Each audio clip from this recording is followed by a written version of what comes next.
pangit ko. So starting tomorrow, student, hindi ko natatawagin yung mga pangalan nyo. Mag-iiwan na lang ako ng list dyan sa labas. Permahan nyo na lang. Alright, students, tomorrow we have an activity. So please don't forget to bring a ruler. Kasi para masukat natin kung hanggang saan at hanggang kailan ang relasyon ninyong dalawa.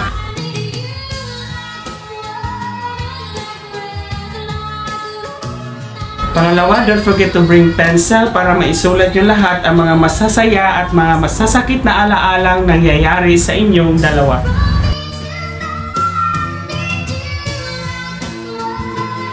Pangatlo, huwag nyo kalimutang magdala ng eraser kasi ito ang gagamitin nating pangbura sa mga masasakit at mga hindi magagandang alaala ninyong dalawa.